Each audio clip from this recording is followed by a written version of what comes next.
"Step back from the entrance, ma'am." The corporate security supervisor's voice cut through the morning air like a blade. Elena Martinez didn't flinch as two guards flanked her, their hands moving instinctively toward their radios.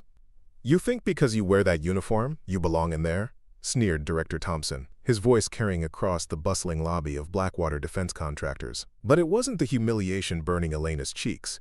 It was the sight of the classified mission briefing board visible through the glass doors behind him. The same tactical formation she'd perfected in the mountains of Afghanistan, now being discussed by men who'd never felt sand in their boots or heard the whistle of incoming mortars.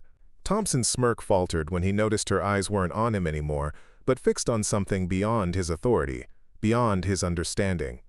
"Get Commander Hayes down here immediately," his voice had changed, uncertainty creeping in like fog.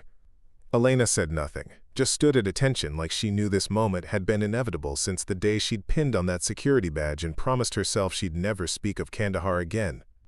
Preparing and narrating this type of story took us long efforts and hard work, so if you are enjoying the story, please consider subscribing to our channel. The morning sun beat down mercilessly on the glass towers of downtown Phoenix, but Elena Martinez had endured worse heat in places most people couldn't pronounce. At 28, she moved through the world with the measured precision of someone who'd learned that survival depended on controlling every variable, every reaction, every tell that might give away more than she intended to reveal. Her security uniform hung loose on a frame that appeared unremarkable to casual observers, but those with trained eyes might notice the way she carried herself, the constant peripheral scanning, the unconscious habit of positioning herself where she could see all exits simultaneously. Blackwater Defense Contractors occupied the top 15 floors of the Phoenix Financial Center, a gleaming monument to America's military-industrial complex, where former generals rubbed shoulders with Pentagon procurement officers and defense contracts worth billions changed hands over power lunches. Elena worked the day shift in the lobby, checking badges, monitoring security feeds, and maintaining the invisible barrier between the civilian world and the classified realm that existed behind reinforced doors and biometric scanners. To most employees rushing past her station, she was furniture, a necessary but unremarkable part of the building's infrastructure. The irony wasn't lost on her that she spent her days protecting secrets she'd once lived and breathed, watching former colleagues in expensive suits discuss operations she could have planned in her sleep. But Elena had made her choice 3 years ago when she'd walked away from everything that defined her, trading the weight of responsibility for the anonymity of a security badge and the promise of peaceful nights without the sound of helicopters or the smell of cordite. Her apartment reflected the same calculated simplicity she brought to every aspect of her civilian life. The furnished one-bedroom unit sat exactly 12 minutes from Blackwater's headquarters, close enough to walk when Arizona's heat made driving unbearable, far enough to maintain the separation between who she was and who she'd been.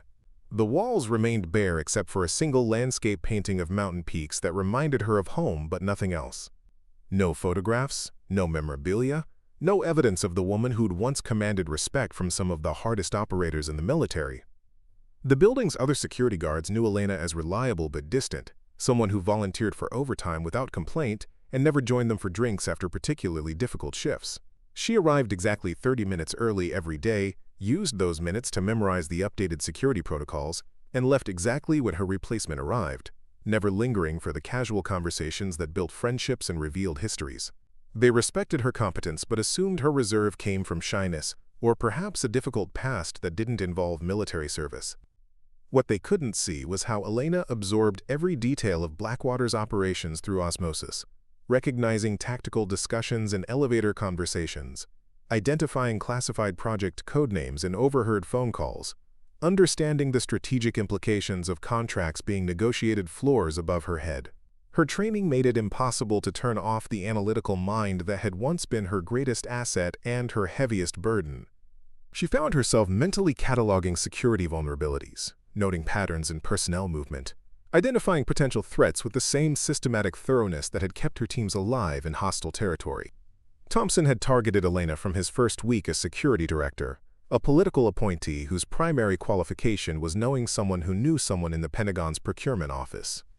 His background in mall security had left him unprepared for the sophisticated environment at Blackwater, and he compensated for his insecurity by micromanaging subordinates and implementing policies that created problems rather than solving them.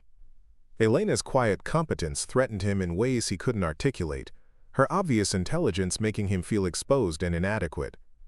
The harassment had started small, as it always did. Surprise uniform inspections that somehow only applied to Elena.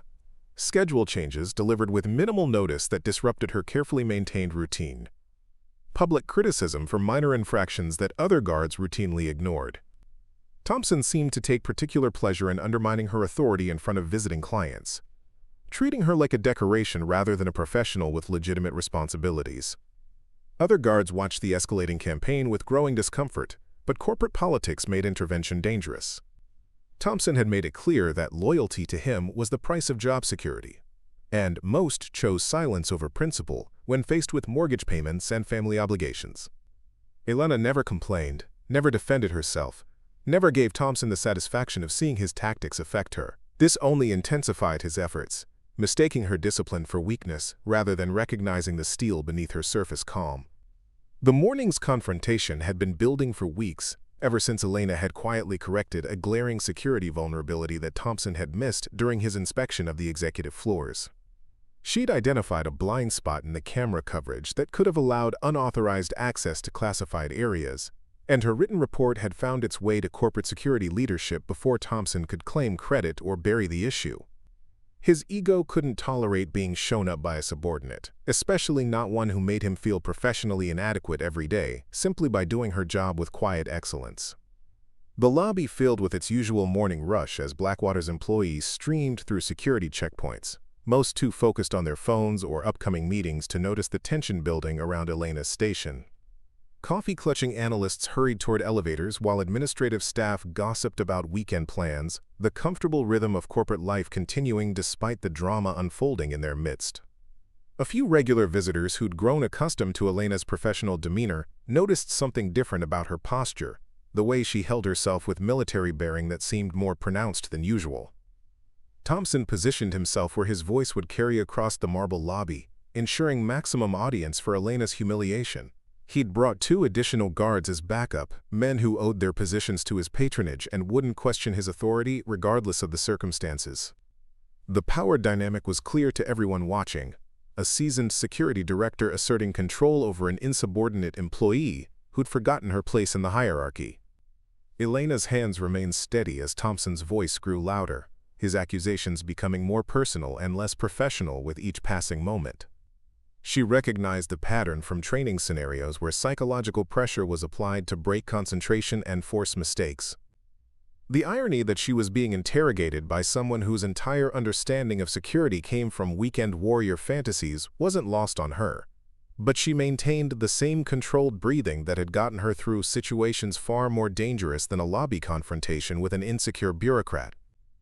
The crowd gathering around them included several Blackwater executives who'd worked with military personnel long enough to recognize something familiar in Elena's bearing, the way she absorbed Thompson's verbal assault without breaking eye contact or shifting her weight.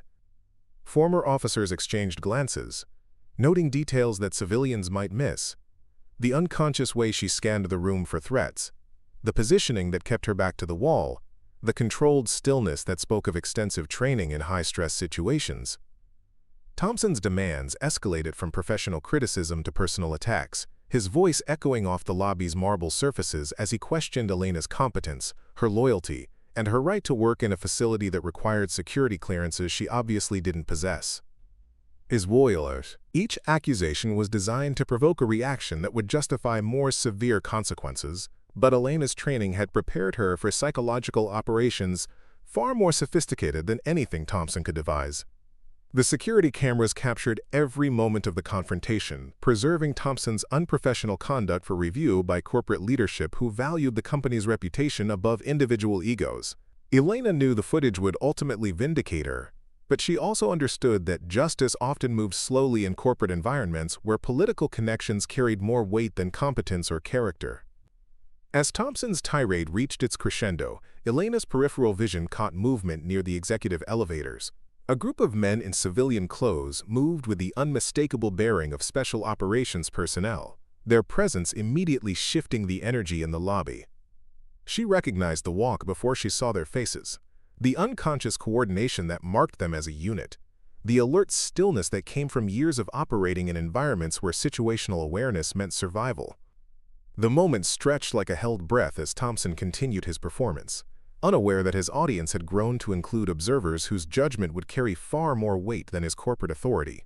Elena felt the familiar calm that had always preceded moments of truth, the clarity that came when all variables aligned and the only choice was to stand firm and let consequences unfold according to their own logic. Her silence in the face of Thompson's aggression spoke louder than any defense could have, demonstrating the discipline and professionalism that had once earned her respect from some of the military's most elite operators. The gathering crowd sensed they were witnessing something significant, though most couldn't identify exactly what had changed in the lobby's atmosphere when those particular men had emerged from the elevators.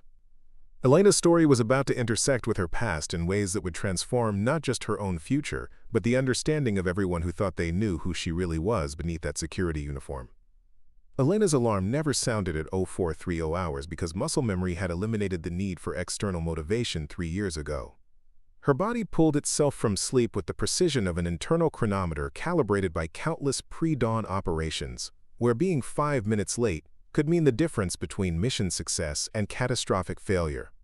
The Phoenix apartment remained dark as she moved through her morning routine with economical movements, each action serving a purpose in the carefully orchestrated symphony of preparation that had once equipped her for combat zones.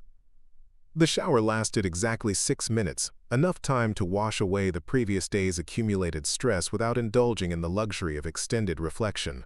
Elena's reflection in the bathroom mirror showed a woman who maintained peak physical condition despite a job that required nothing more strenuous than walking between security stations.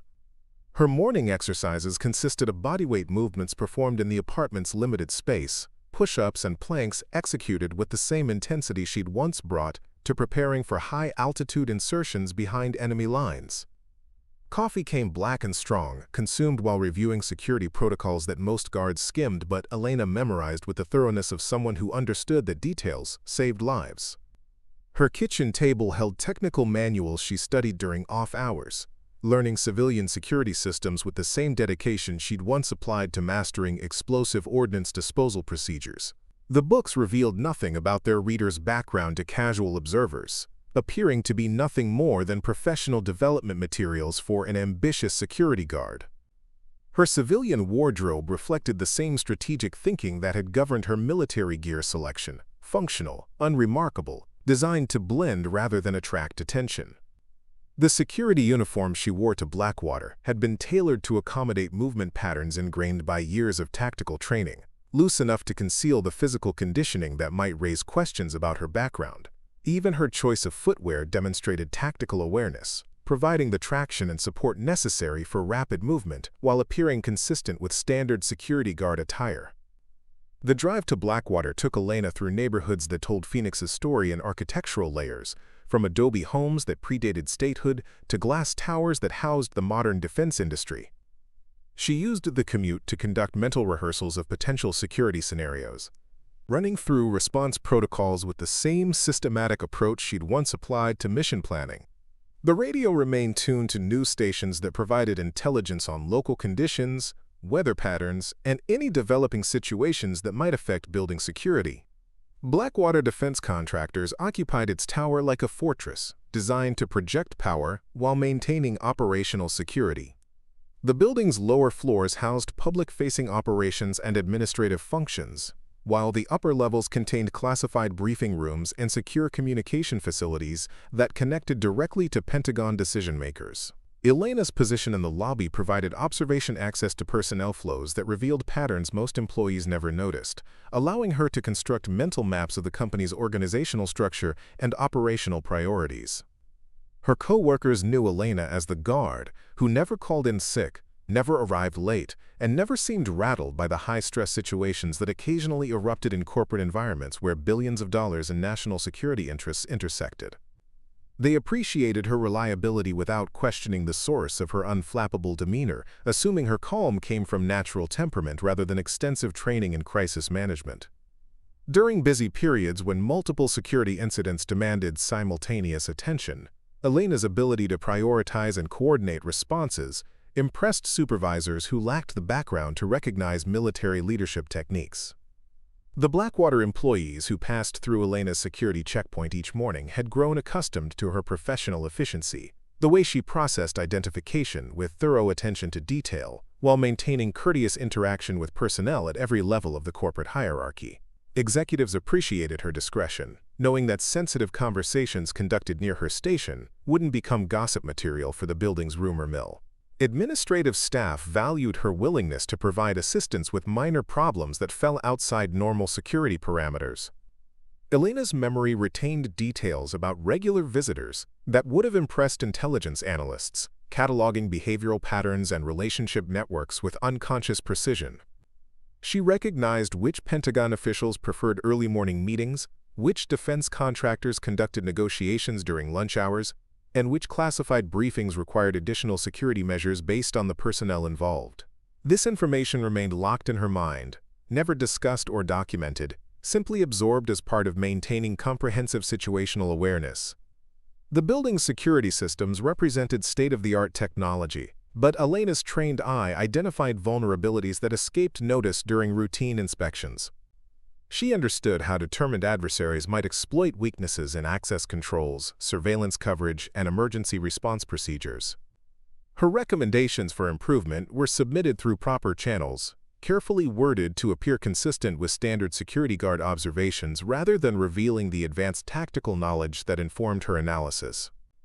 Thompson's antagonism toward Elena had developed gradually, starting with minor criticism that escalated into systematic harassment as his insecurity grew.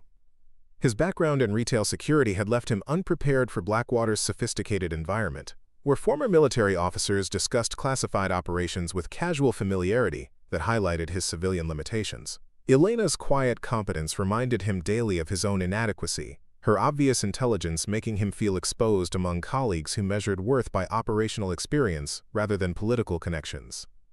The morning shift change at Blackwater followed protocols designed by security professionals who understood that transitional periods created opportunities for hostile surveillance and infiltration attempts. Elena's handoff reports to the night shift supervisor contained precisely the information necessary for continuity without revealing the depth of her observational capabilities.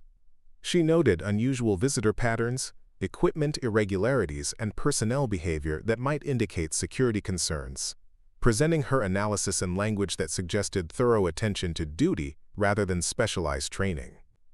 Her apartment building's other residents knew Elena as a quiet neighbor who worked regular hours and never caused problems for building management. They saw her morning departures and evening returns without recognizing the tactical awareness that governed her movement patterns. The way she varied her routes and timing to avoid establishing predictable routines that might facilitate hostile surveillance. Her parking space provided optimal visibility of approach routes while enabling rapid departure if circumstances required immediate relocation. Elena's personal vehicle reflected the same principles that guided her other civilian choices. Reliable, unremarkable, maintained to standards that exceeded normal requirements without attracting attention.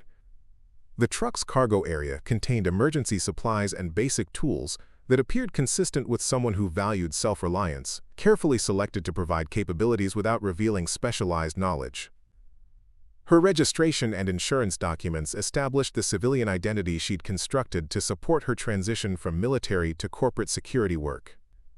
The gym membership she maintained provided access to training facilities where she could maintain physical conditioning without revealing the extent of her capabilities to observers who might recognize advanced techniques. Elena's workout routines appeared consistent with someone who valued fitness for personal satisfaction rather than operational readiness, modified to conceal the muscle memory that automatically defaulted to military exercise patterns. Her equipment choices and training schedule demonstrated discipline without suggesting professional warrior background. Phoenix's veteran community included thousands of former service members who'd transitioned to civilian careers in defense contracting, law enforcement, and private security. Elena remained deliberately disconnected from this network, avoiding organizations and gatherings where her background might be recognized or her current identity questioned. She understood that maintaining operational security required sacrificing the camaraderie that had once provided essential emotional support during the most challenging periods of her military career. The local news Elena consumed each morning provided intelligence about regional conditions that might affect Blackwater's operations, from political developments that influenced defense spending to security incidents that could impact threat assessments. She analyzed information with the same systematic approach she'd once applied to intelligence briefings, identifying patterns and implications that informed her understanding of the environment she'd chosen to protect. This knowledge remained internal, never discussed with colleagues who might wonder why a security guard possessed such comprehensive awareness of geopolitical factors. Elena's financial management reflected military discipline applied to civilian circumstances, with savings allocated according to strategic priorities that included emergency funds and contingency planning. Her lifestyle expenses remained minimal by design, focused on necessities rather than luxuries that might complicate rapid relocation if circumstances required abandoning her current identity. The apartment lease and utility accounts established her civilian presence without creating dependencies that might interfere with operational flexibility. Her medical records showed a healthy woman with no significant injuries or conditions that might raise questions about her background, carefully managed to avoid documentation that might reveal the extent of her military training or operational experience. Elena maintained her own first aid supplies and basic medical knowledge without seeking treatment for minor injuries that she could address independently. This self-reliance extended to all aspects of her civilian life, reducing contact with institutions that might document details inconsistent with her cover identity. The evenings Elena spent studying technical manuals and security procedures served dual purposes, maintaining professional competence while providing intellectual engagement that partially satisfied her need for challenging problems. The work couldn't replace the intensity and purpose she'd once found in military operations, but it offered structured activities that prevented the restless energy that might drive her toward decisions that compromised her carefully constructed civilian life. The first sign that Elena Martinez possessed knowledge beyond her security badge clearance came during a routine equipment malfunction that exposed Blackwater's vulnerabilities to anyone trained to recognize them. A power surge had knocked out the main surveillance system during a busy Tuesday morning, leaving the building's most sensitive areas without electronic monitoring for nearly 3 hours. While Thompson fumbled with basic troubleshooting procedures and called multiple vendors for emergency service, Elena quietly identified the source of the problem within minutes of examining the system's diagnostic displays. Her approach to the technical crisis revealed patterns of thinking that didn't match standard security guard training. Elena analyzed the power grid failure with the systematic methodology of someone who dealt with electronic warfare scenarios, recognizing signature patterns that indicated deliberate interference rather than random equipment failure. She traced the cascade of system shutdowns through backup protocols, with an understanding of redundancy planning that exceeded anything taught in civilian security courses. Her questions to the maintenance staff demonstrated familiarity with military-grade communications equipment that suggested extensive hands-on experience with similar systems. The repair technicians who arrived to restore the surveillance network found themselves consulting with Elena rather than Thompson, recognizing that she possessed practical knowledge their supervisors lacked. Her suggestions for system improvements went beyond standard security recommendations, incorporating threat assessment principles that addressed vulnerabilities most civilian contractors never considered. She understood how sophisticated adversaries might exploit the building's electronic infrastructure, demonstrating awareness of attack vectors that required specialized training to recognize and counter. Elena's response to the emergency revealed physical capabilities that contradicted her apparent civilian background. When the elevator system failed simultaneously with the surveillance network, she volunteered to manually check each floor's security status using the emergency stairwells. Her pace up 15 flights of stairs never varied, arriving at each level with breathing patterns that indicated exceptional cardiovascular conditioning. Maintenance staff struggling to keep up with her systematic floor-by-floor inspection commented on her endurance, wondering how a security guard maintained fitness levels that exceeded their own despite more physically demanding jobs. The tactical awareness Elena displayed during the building's vulnerability period caught the attention of former military personnel who recognized behaviors that couldn't be learned from civilian training programs.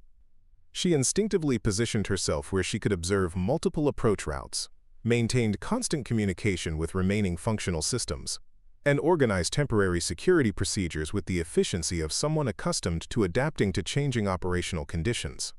Her recommendations for personnel deployment during the crisis demonstrated understanding of defensive positioning that suggested extensive tactical education. Blackwater executives noticed Elena's performance during the emergency, with interest that transcended routine employee evaluation. Her ability to maintain building security without functional surveillance systems impressed decision-makers who understood the complexity of protecting classified operations. The calm professionalism she demonstrated while coordinating temporary measures contrasted sharply with Thompson's obvious panic, highlighting competence gaps that raised questions about current security leadership. Several former officers made mental notes about the security guard whose actions suggested military experience that her personnel file didn't reflect. Elena's knowledge of communication protocols became apparent when she seamlessly interfaced with federal agencies responding to what initially appeared to be a potential security breach. Her radio discipline matched military standards, using proper authentication procedures and concise reporting formats that expedited information exchange with investigating teams. She understood classification levels and compartmentalization principles that governed information sharing between agencies, demonstrating familiarity with intelligence community procedures that civilian security personnel rarely encountered. The incident report Elena prepared documented the emergency response with precision that impressed reviewing authorities who typically received superficial summaries from private security contractors. Her analysis included timeline reconstruction, vulnerability assessment, and recommendations for preventing similar incidents that revealed systematic thinking patterns consistent with military intelligence training. The technical language she employed correctly utilized terminology that indicated extensive education in electronic security systems and threat mitigation strategies. Thompson's inadequate performance during the crisis further exposed his limitations when compared to Elena's competent response to the same circumstances. His reliance on vendor support for basic troubleshooting highlighted gaps in technical knowledge that compromised his ability to provide effective security leadership. Corporate executives who witnessed both responses began questioning personnel decisions that had promoted Thompson while overlooking Elena's obvious capabilities. The contrast between their respective performances during actual crisis conditions provided clear evidence of competence disparities that couldn't be ignored indefinitely. Elena's ability to coordinate with external agencies during the investigation revealed networking capabilities that suggested previous professional relationships with law enforcement and intelligence communities. She facilitated information sharing between Blackwater personnel and federal investigators with efficiency that indicated familiarity with interagency cooperation protocols. Her understanding of jurisdictional boundaries and evidence preservation procedures exceeded standard private security training, demonstrating knowledge that typically required extensive government service to acquire. The restoration of building systems proceeded more efficiently because of Elena's technical insights, which helped repair crews identify underlying problems that might have caused additional failures. Her diagnostic capabilities impressed contractors who'd worked with military installations, recognizing problem-solving approaches that matched defense industry standards. She understood system integration complexities that civilian security guards normally couldn't comprehend, providing guidance that prevented incomplete repairs from creating future vulnerabilities. Elena's physical bearing during high-stress situations revealed conditioning that contradicted her apparent civilian background.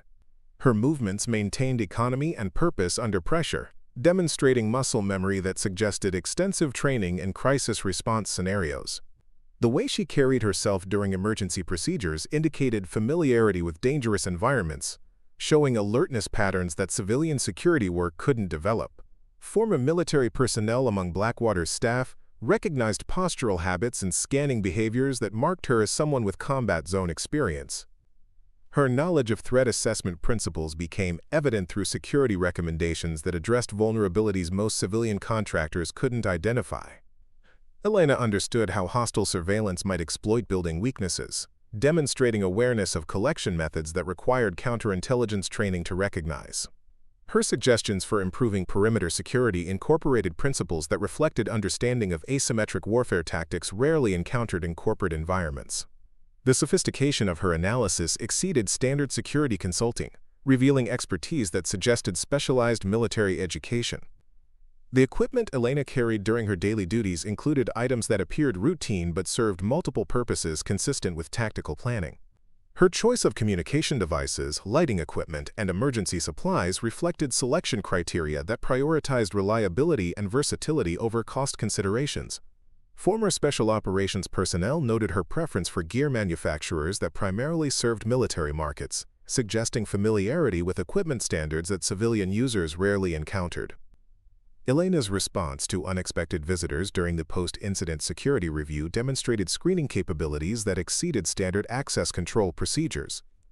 She recognized behavioral indicators that suggested potential intelligence collection activities, identifying patterns that required specialized training to detect. Her questions during credential verification followed protocols that indicated extensive education in counterintelligence techniques.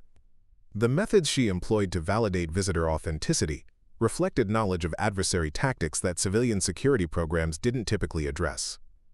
Her understanding of classified material handling became apparent when she noticed procedural violations that Thompson had missed during routine inspections. Elena recognized security infractions that indicated insufficient training in information protection protocols, demonstrating familiarity with classification systems that suggested previous clearance access. Her ability to identify potential compromise scenarios revealed thinking patterns consistent with intelligence community standards for information security. The incident response coordination Elena provided during the building emergency impressed federal investigators who noted her professional competence exceeded typical private security capabilities. Her communication with responding agencies demonstrated understanding of command structures and reporting requirements that indicated previous government service. The efficiency with which she facilitated information sharing suggested experience with interagency cooperation protocols that civilian contractors rarely encountered. Elena's technical vocabulary during discussions with repair crews revealed familiarity with military specification equipment that indicated extensive hands-on experience with defense systems. Her understanding of redundancy planning, failure analysis, and system integration reflected education that exceeded civilian technical training programs. The depth of her knowledge impressed contractors who specialized in government facility security, recognizing expertise that typically required years of military service to develop. Her ability to maintain building security during system failures demonstrated tactical thinking that suggested extensive training in defensive operations. Elena understood how to create overlapping coverage patterns, establish communication networks, and coordinate personnel deployment with efficiency that indicated military leadership experience. Her approach to crisis management revealed systematic methodology that exceeded civilian emergency response training, demonstrating capabilities that suggested specialized operational background. The questions Elena asked during the post-incident review revealed analytical capabilities that impressed investigating teams accustomed to working with intelligence professionals. Her understanding of vulnerability assessment, threat modeling, and risk mitigation demonstrated thinking patterns that matched government security standards. The sophistication of her analysis suggested education and experience that extended far beyond civilian security guard training, raising questions about her background that couldn't be answered through standard personnel records. Thompson's campaign against Elena intensified after the surveillance system incident, his fragile ego unable to tolerate being outperformed by a subordinate during the crisis that had exposed his professional limitations. The contrast between her competent emergency response and his fumbling inadequacy had been witnessed by too many Blackwater executives for him to ignore or dismiss. His solution involved systematic harassment designed to undermine her credibility and force her resignation before anyone could examine her background too closely or question why such capabilities were wasted in an entry-level security position. The persecution began with scheduling manipulations that disrupted Elena's carefully maintained routines without technically violating company policies. Thompson assigned her to rotating shifts that changed weekly, preventing her from establishing the consistency that had helped her maintain psychological stability during her transition to civilian life. He scheduled mandatory training sessions during her off hours, then criticized her appearance when she arrived directly from these sessions without time to change uniforms. The attacks were subtle enough to appear like standard management decisions while creating cumulative stress designed to provoke reactions that would justify more severe consequences. Elena's personnel file began accumulating written reprimands for infractions that other guards routinely ignored without consequence. Thompson documented every minor deviation from protocols with obsessive attention to detail, creating a paper trail that suggested performance problems despite her obvious competence. He criticized her for being too thorough during security checks, claiming she was creating delays that inconvenienced visiting executives. When she adapted by streamlining her procedures, he accused her of being insufficiently careful about potential security threats. The psychological warfare escalated to public humiliation tactics designed to isolate Elena from her coworkers and undermine any support she might receive from Blackwater personnel who'd witnessed her professional capabilities. Thompson began conducting surprise inspections of her work area during busy periods, loudly pointing out minor equipment organization issues while executives and visitors observed the spectacle. He questioned her judgment during security briefings, suggesting that her recommendations reflected poor understanding of corporate protection requirements. Other security guards found themselves pressured to choose sides in Thompson's vendetta, with their job security subtly tied to their willingness to support his narrative about Elena's supposed inadequacy. Most chose self-preservation over principle, understanding that corporate environments rewarded loyalty to supervisors over abstract concepts of fairness or justice. The few who attempted to defend Elena's record found themselves subjected to similar harassment, quickly learning that Thompson's influence extended throughout the security department's hierarchy. Thompson's investigation into Elena's background began with standard human resources inquiries that revealed surprisingly little information about her previous employment history. Her civilian identity had been constructed with professional thoroughness that left minimal documentary evidence of her military service. But the gaps in her resume raised questions that fed Thompson's suspicions about her true motives for seeking employment at a defense contractor. He interpreted the absence of detailed employment records as evidence of deception rather than recognizing the operational security considerations that might require such careful identity management.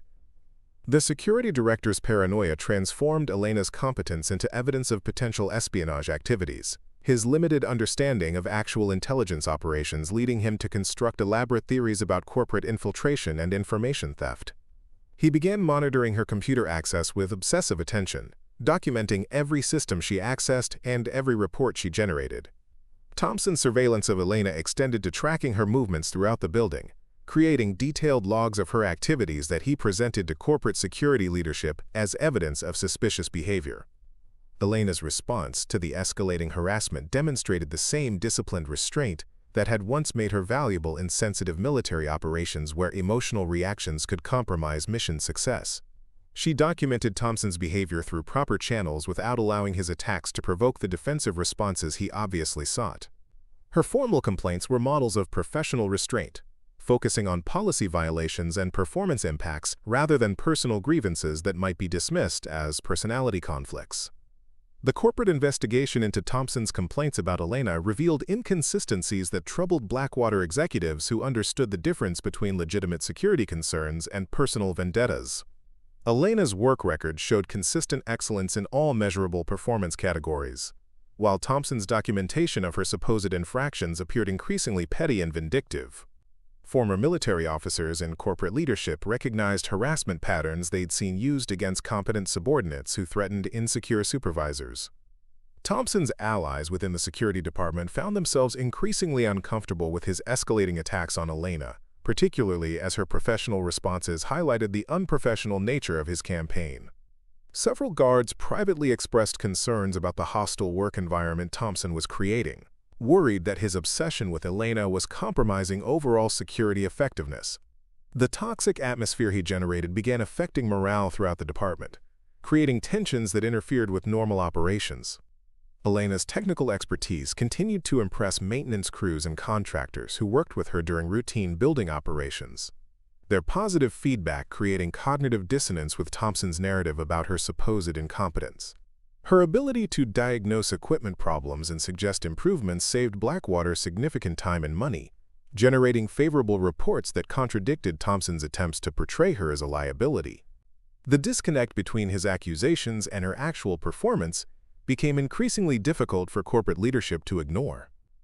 The escalation reached critical mass when Thompson began involving external security consultants in his investigation of Elena, claiming that potential corporate espionage required expert analysis beyond his department's capabilities.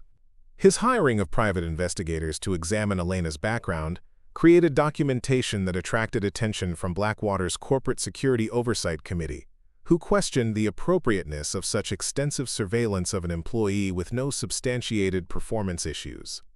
Thompson's meetings with corporate executives became increasingly desperate, as his evidence against Elena failed to materialize despite months of intensive investigation.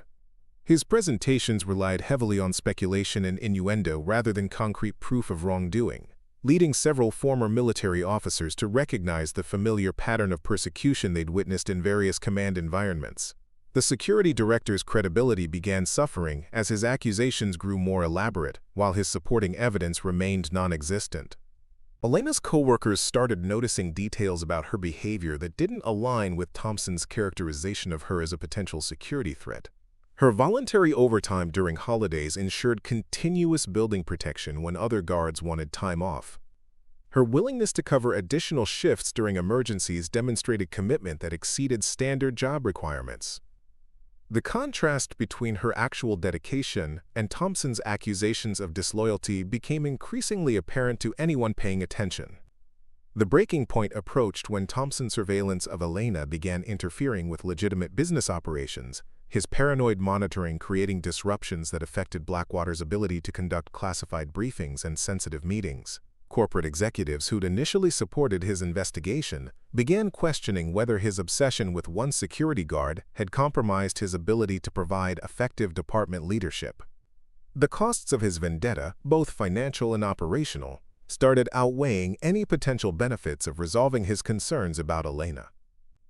Thompson's desperation led him to make increasingly reckless accusations that revealed more about his own psychological state than Elena's supposed security risks. His claims that she possessed knowledge beyond her apparent background began attracting attention from personnel who might actually be qualified to evaluate such assertions. Former intelligence officers and special operations veterans within Blackwater's executive ranks started asking questions about the security guard whose competence had triggered such extreme reactions from her supervisor. Elena's patience with Thompson's harassment reflected the same strategic thinking that had once served her in hostile environments where premature action could escalate dangerous situations.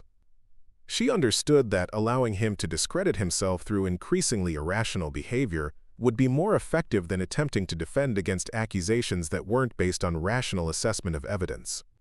Her restraint demonstrated wisdom gained through experience with adversaries far more dangerous than an insecure corporate security director. The investigation Thompson had initiated began revealing information that he hadn't anticipated, as professional security consultants started asking questions about why someone with Elena's obvious capabilities was working in an entry-level position. Their analysis of her performance and behavior patterns raised possibilities that Thompson's limited background hadn't prepared him to consider. The experts he'd hired to validate his suspicions instead began generating reports that suggested he might have fundamentally misunderstood the situation. Thompson's campaign against Elena had created documentation that would ultimately serve as evidence of his own professional failures rather than proof of her supposed inadequacy. His obsessive monitoring had generated records that revealed his harassment rather than uncovering any legitimate security concerns. The paper trail he'd carefully constructed to justify Elena's termination instead provided corporate leadership with clear evidence of his inappropriate conduct and questionable judgment.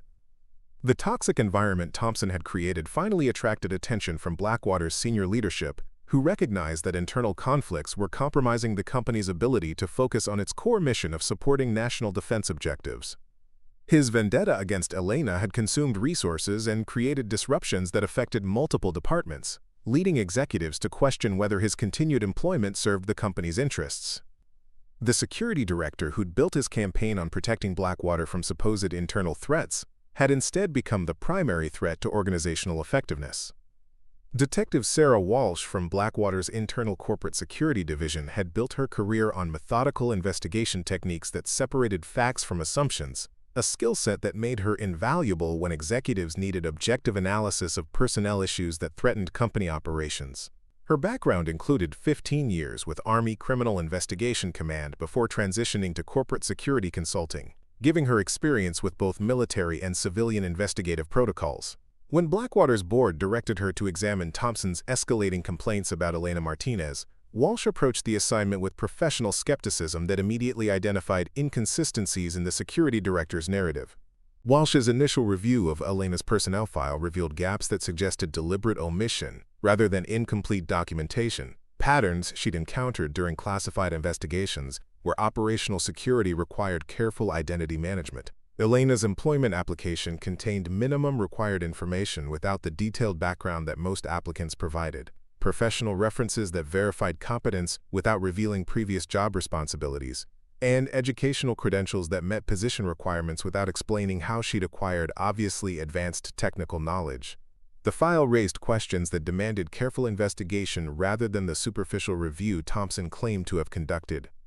The forensic analysis Walsh conducted on Elena's computer access logs revealed usage patterns that contradicted Thompson's allegations of suspicious activity, instead showing systematic review of security protocols and technical manuals consistent with professional development rather than intelligence collection.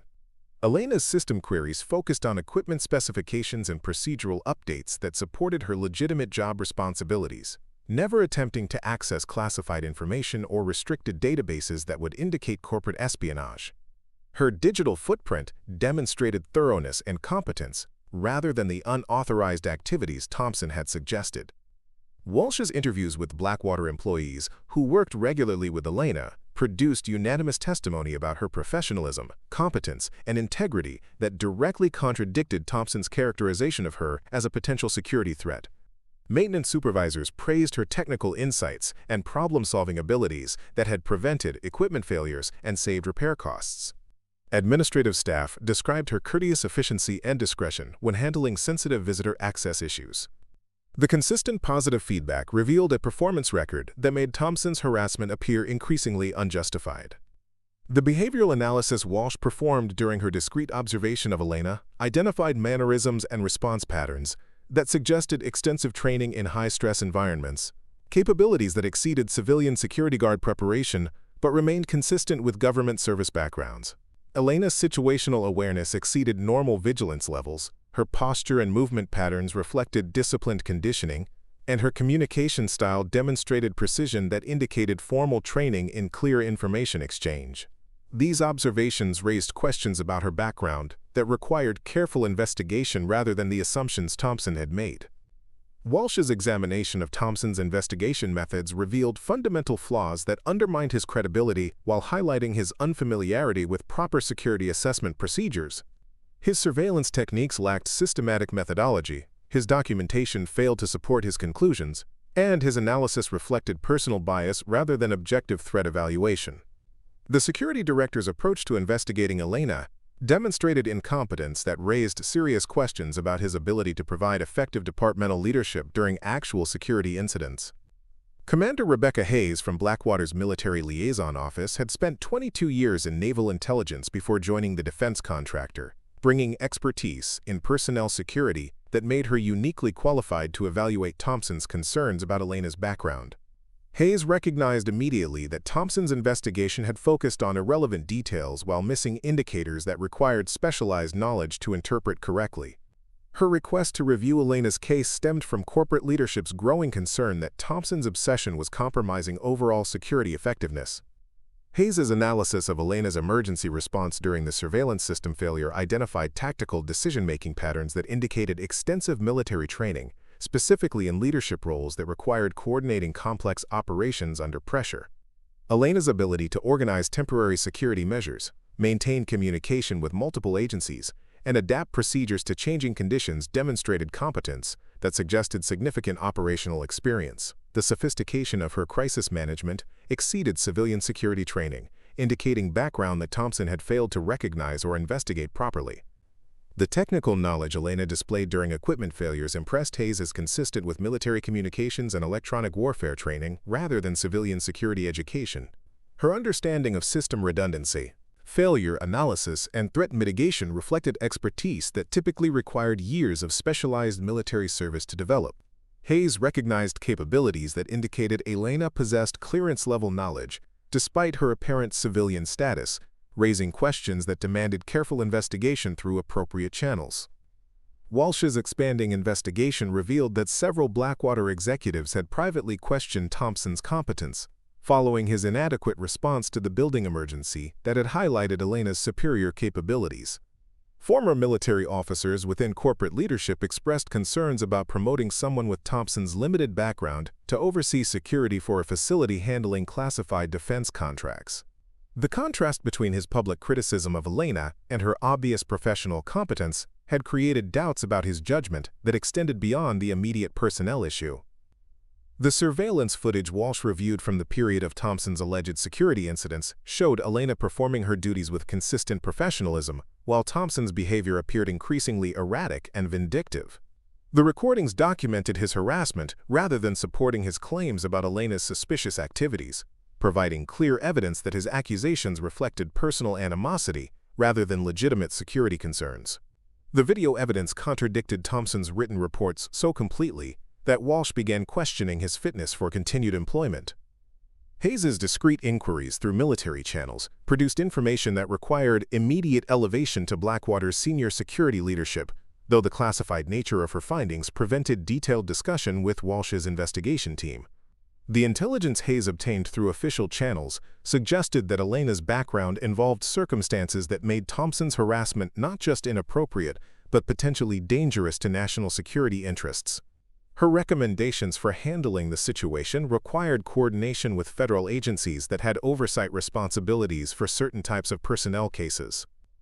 Walsh's psychological profile of Thompson revealed personality traits that made him particularly susceptible to the insecurity and paranoia that had driven his campaign against Elena, characteristics that had been masked during his initial hiring but became apparent under the stress of managing security for a high-profile defense contractor.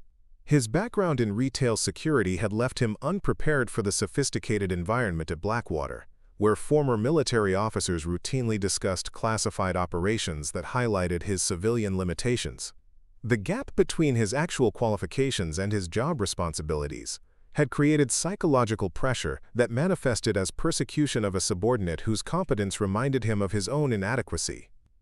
The witness interviews Walsh conducted with security guards who'd observed Thompson's treatment of Elena revealed a pattern of escalating harassment that violated multiple company policies regarding workplace conduct and supervisory behavior. Several guards expressed concerns about the hostile environment Thompson had created, worried that his obsession with Elena was interfering with legitimate security operations. Their testimony provided documentation of abusive behavior that justified immediate disciplinary action regardless of the outcome of Elena's background investigation. Hayes's coordination with federal counterintelligence agencies produced classified assessments that couldn't be shared with corporate leadership but required immediate implementation of protective measures for Elena's safety and security. The information Hayes obtained through official channels indicated that Elena's situation involved national security considerations that made Thompson's harassment potentially harmful to ongoing government operations. Her recommendations for resolving the personnel issue required consultation with agencies that had jurisdiction over certain types of classified cases. The forensic accounting Walsh performed on Thompson's investigation expenses revealed significant misuse of corporate resources for personal vendettas rather than legitimate security activities. His hiring of private investigators to examine Elena's background had cost thousands of dollars without producing actionable intelligence, while his surveillance activities had consumed staff time that should have been dedicated to protecting Blackwater's actual security interests. The financial impact of his obsession provided additional justification for corporate leadership to question his continued employment. Walsh's review of security incident reports from other defense contractors revealed that Thompson's harassment of competent female employees followed patterns that had resulted in legal action against previous employers, suggesting that his behavior toward Elena was part of a career-long pattern rather than an isolated incident. The discovery that Thompson had faced similar accusations at previous positions raised questions about Blackwater's hiring procedures and background investigation standards. His employment history indicated personality traits that should have disqualified him from security leadership positions. The intelligence Hayes gathered through military channels suggested that Elena's case required coordination with specialized government agencies that handled personnel transitions involving classified operations, indicating that her background was far more complex than Thompson's superficial investigation had revealed. The classified nature of Hayes's findings prevented her from sharing specific details with corporate leadership, but her recommendations for protective measures indicated that Elena's safety had become a federal security concern that exceeded Blackwater's internal personnel management capabilities. Walsh's investigation had evolved from routine corporate security review to complex counterintelligence assessment that required federal oversight, transforming Thompson's harassment case into a potential national security incident. The evidence she'd compiled demonstrated that Thompson's accusations against Elena were not only false, but had interfered with government operations in ways that exceeded his security clearance to understand. Her final report would recommend immediate termination of Thompson's employment while requesting federal guidance on protecting Elena from further harassment. The investigation that Thompson had initiated to remove Elena from Blackwater was instead producing evidence that his own continued employment posed risks to corporate security and government operations. His persecution of a woman whose background involved classified circumstances had created documentation that would ultimately lead to his professional downfall, while revealing Elena's true identity to personnel qualified to appreciate her actual value to national defense operations. The confrontation erupted on a sweltering Thursday morning when Thompson cornered Elena near the main security checkpoint, his confidence bolstered by what he believed was conclusive evidence of her deceptive background and the backing of corporate executives who'd grown tired of the ongoing personnel dispute. He'd spent weeks building his case for her immediate termination, convinced that exposing her supposed lies about her qualifications would vindicate his months of surveillance and harassment. Thompson had positioned 2 junior security guards nearby as witnesses, ensuring that Elena's humiliation would occur before the maximum audience of Blackwater employees beginning their workday. Elena stood motionless as Thompson began his prepared speech about corporate security and the importance of honest employees, his voice carrying across the marble lobby with theatrical authority designed to draw attention from passing executives and administrative staff. She recognized the psychological tactics he was employing, the public setting chosen to maximize embarrassment and prevent effective defense, but her training had prepared her for interrogation scenarios far more sophisticated than anything Thompson could devise. Her breathing remained controlled, her posture relaxed yet alert, hands visible and non-threatening despite the obvious provocation. "We know you've been lying about your background," Thompson announced loudly enough for nearby conversations to stop as people turned to witness the spectacle. "Your resume doesn't add up. Your knowledge exceeds your supposed training, and you've been asking questions that suggest industrial espionage." His accusations built momentum as he fed off the attention from gathering observers, corporate employees who paused their morning routines to watch what appeared to be a significant security incident unfolding in their building's lobby. Elena's silence seemed to enrage Thompson further, his interpretation of her calm demeanor as defiance rather than the disciplined restraint it represented. "People like you think you can infiltrate defense contractors and steal classified information," he continued, his voice rising with each word as he played to the growing audience. "But we've been watching you, documenting your suspicious activities, and now it's time for the truth." The irony that he was publicly berating someone who'd shown nothing but professionalism while he displayed obvious instability escaped him entirely. The crowd gathering around the confrontation included several Blackwater executives who'd arrived early for a morning briefing with Pentagon procurement officials, former military officers whose experience with personnel security made them uniquely qualified to evaluate the unfolding situation. They recognized immediately that Thompson's public accusations violated fundamental protocols for handling potential security incidents, his emotional presentation contradicting the professional restraint required when addressing classified concerns. Their presence transformed what Thompson intended as Elena's downfall into his own professional evaluation. Commander Hayes emerged from the executive elevator bank with deliberate purpose, her movement through the lobby creating space as employees recognized her authority and stepped aside.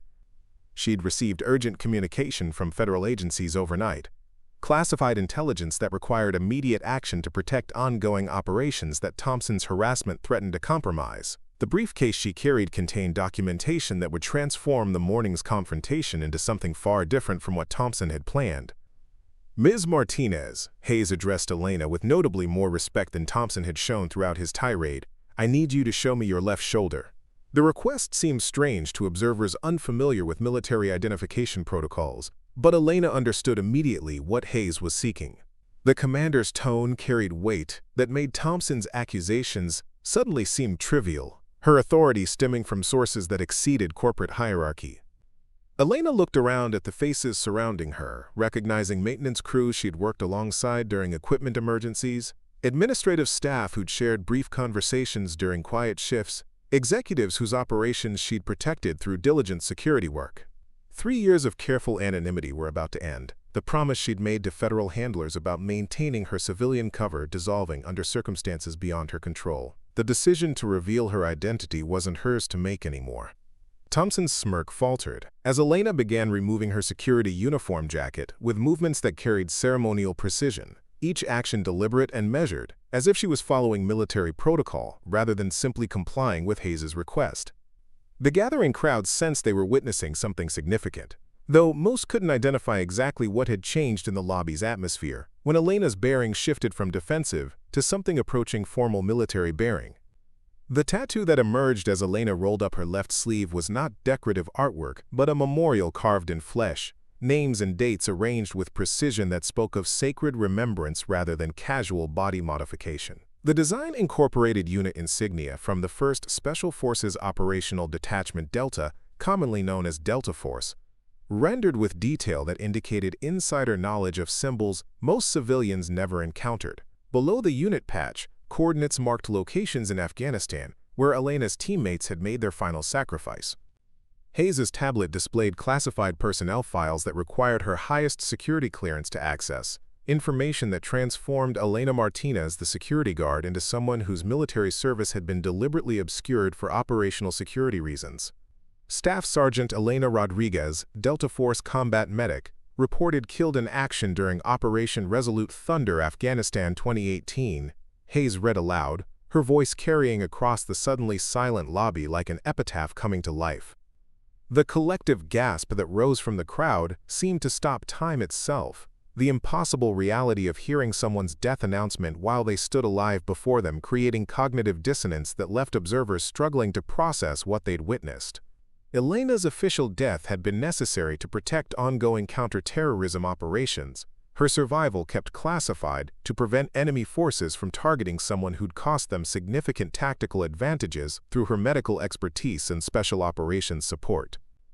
Thompson's face cycled through disbelief, horror, and dawning comprehension as the full implications of what he'd done crashed over him like a physical blow. His months of harassment had targeted not just a decorated veteran but someone whose service had been deemed so valuable that the military had chosen to let her remain officially dead rather than risk exposing her to enemy retaliation. The security director who'd built his campaign on protecting Blackwater from supposed threats had instead persecuted a woman whose sacrifice had protected American forces in some of the war's most dangerous operations. Elena's voice, when she finally spoke, carried the weight of memories she'd kept locked away for 5 years, reaching back through carefully maintained silence to access experiences that had defined her but couldn't be acknowledged. "The ambush lasted 14 hours, she said quietly, her words painting pictures of horror with matter-of-fact delivery that came from someone who'd survived the unthinkable. 17 wounded operators, no medevac possible, improvised surgical procedures under direct fire. When the relief force finally reached us, they counted 12 survivors and 5 KIA. Hayes continued reading from the classified file, her voice steady despite the emotion evident in her expression as she recited a record of heroism that had remained hidden from public recognition. Sergeant Rodriguez performed life-saving medical procedures on 11 wounded operators while under continuous enemy fire, establishing and maintaining aid station operations for 14 hours without resupply or reinforcement. Her actions directly resulted in preventing additional casualties during sustained enemy contact. The medal citations Hayes displayed on her tablet revealed decorations that Elena had never been able to claim publicly, honors earned through blood and courage that remained classified to protect the operations they'd recognized. Bronze Star with Valor device for repeatedly exposing herself to enemy fire while treating wounded teammates. Purple Heart for wounds sustained while refusing evacuation until all other casualties had been stabilized. Combat Medical Badge with Star device for exceptional performance under the most extreme combat conditions imaginable. Elena's transformation from persecuted security guard to recognized war hero happened in moments that would reshape the understanding of everyone present, revealing the depth of sacrifice involved in choosing to remain officially dead while serving in civilian capacity. Her decision to accept death status had protected not just ongoing operations but the families of fallen teammates whose missions remained classified years after their completion. The price of staying alive had been staying silent about everything that had once defined her purpose and identity. Preparing and narrating this type of story took us long efforts and hard work, so if you are enjoying the story, please consider subscribing to our channel. Thompson's authority crumbled like sandcastles before an incoming tide, as witnesses to his harassment campaign realized they'd watched him persecute someone whose service record exceeded that of most Blackwater executives. His credibility, built on assumption and prejudice rather than investigation and evidence, dissolved completely when confronted with documentation that revealed his fundamental misunderstanding of the woman he'd targeted. The security director who'd claimed to protect corporate interests had instead created liability that threatened the company's relationship with federal agencies. The revelation that Elena had voluntarily accepted death status to protect ongoing operations while continuing to serve in civilian capacity demonstrated commitment that transcended normal concepts of duty and sacrifice.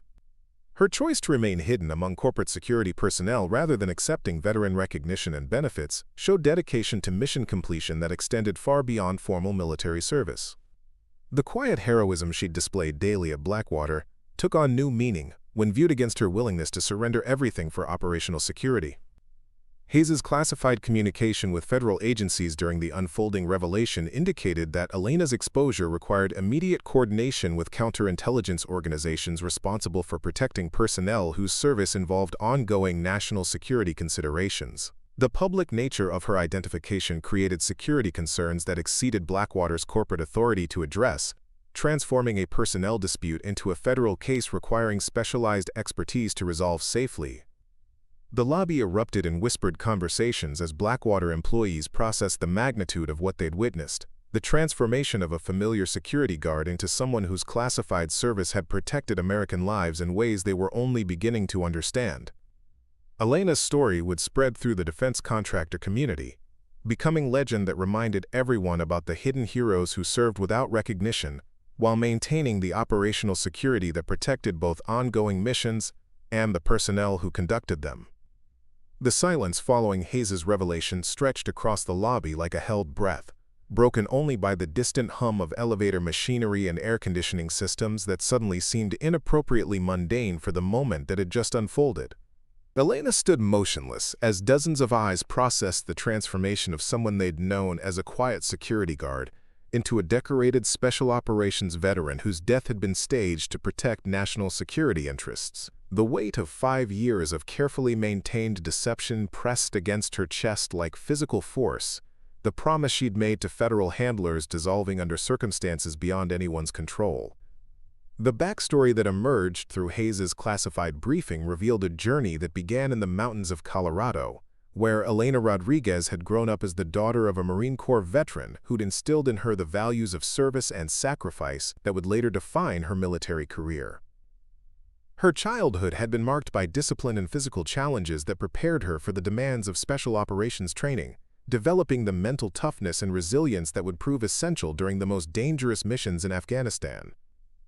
Her father's stories about Vietnam had shaped her understanding of duty and honor, creating a foundation that sustained her through experiences that would have broken someone with less preparation. Elena's path to Delta Force had begun with her decision to enlist as a combat medic immediately after graduating from high school, driven by a desire to serve that prioritized saving lives over taking them. Her exceptional performance during basic training and advanced medical education had earned her assignment to the 75th Ranger Regiment, where her combination of medical expertise and tactical proficiency caught the attention of special operations recruiters. The transition from conventional forces to special operations had required psychological evaluation that revealed the rare combination of technical skill and emotional stability necessary for the most classified missions. The selection process for Delta Force's medical specialist program had tested Elena's capabilities beyond normal human endurance, combining advanced medical training with combat skills that prepared her to provide life-saving care under the most extreme conditions imaginable. Her classmates in the program included physicians and paramedics with years of civilian experience, but Elena's military medical background and tactical training gave her advantages that became apparent during simulated combat scenarios. The instructors who evaluated her performance noted exceptional composure under pressure and decision-making abilities that remained steady regardless of environmental stressors. Elena's deployment to Afghanistan had coincided with the height of special operations activity against high-value targets, when Delta Force teams conducted nightly raids that required medical support capable of treating complex trauma wounds in hostile environments. Her first year in country had been marked by successful missions, where her medical expertise had meant the difference between evacuation and death for wounded operators. building a reputation that made her invaluable to team leaders who understood that medical support determined mission success as much as tactical proficiency. The relationships Elena had developed with her Delta Force teammates had transcended normal military camaraderie, forged through shared experiences that created bonds deeper than family connections. These operators had entrusted her with their lives during missions where medical evacuation was impossible, and her skills represented their only hope for survival when wounds threatened to end careers or lives. The trust they'd placed in her abilities had motivated Elena to pursue advanced training that expanded her medical capabilities beyond standard combat medic protocols. Operation Resolute Thunder had begun as a routine raid against a Taliban command structure that intelligence indicated was planning attacks against coalition forces throughout the region. Elena's team had been tasked with capturing high-value targets while gathering intelligence about planned operations, a mission profile that had become standard for special operations units conducting direct action missions in Afghanistan.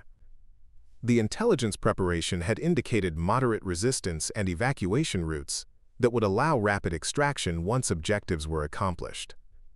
The ambush that had cost Elena her official life had been meticulously planned by enemy forces who'd anticipated the raid through intelligence sources that remained unknown to American forces even years later. The Taliban fighters had prepared overlapping fields of fire that trapped Elena's team in a compound with no escape routes, forcing them to establish defensive positions while calling for reinforcement that couldn't arrive before daylight exposed rescue helicopters to additional threats. The enemy's tactical sophistication had exceeded intelligence estimates, creating a prolonged engagement that tested every aspect of special operations training.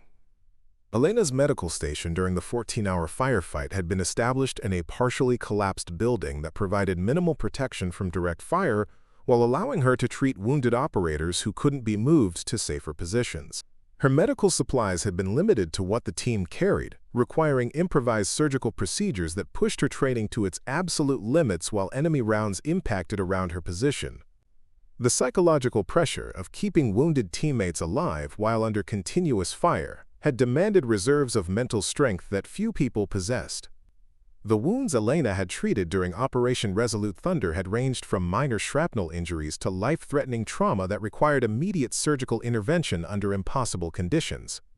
Her ability to perform complex medical procedures while enemy fire concentrated on her position had saved lives that would have been lost with conventional medical support, demonstrating expertise that exceeded what most combat medics could provide even in controlled environments. Each successful treatment had bought time for wounded operators, while Elena calculated their chances of survival against the medical supplies remaining in her aid bag.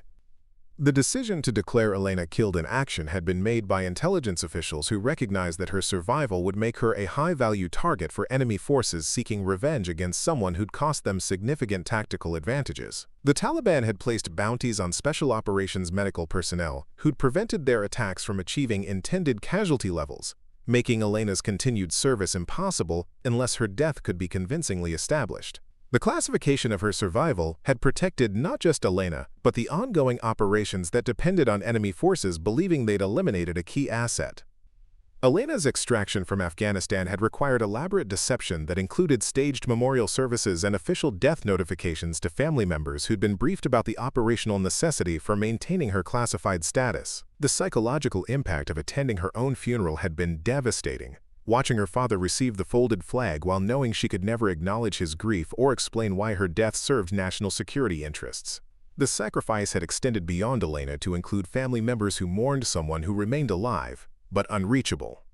The identity documents that created Elena Martinez had been crafted with the same attention to detail that protected other classified personnel whose continued service required complete separation from their previous lives. Federal agencies had established her civilian background with sufficient depth to withstand routine investigation while ensuring that her military skills could be utilized in appropriate civilian roles. The cover identity had been designed to allow her continued service to national security while protecting her from enemy forces who might otherwise target her for retaliation. Elena's assignment to Blackwater had been coordinated between federal agencies and corporate security leadership, who understood her true background but agreed to maintain operational security that protected ongoing classified interests. Her role as a security guard had provided legitimate employment while positioning her where her skills could contribute to protecting defense contractor operations that supported active military missions.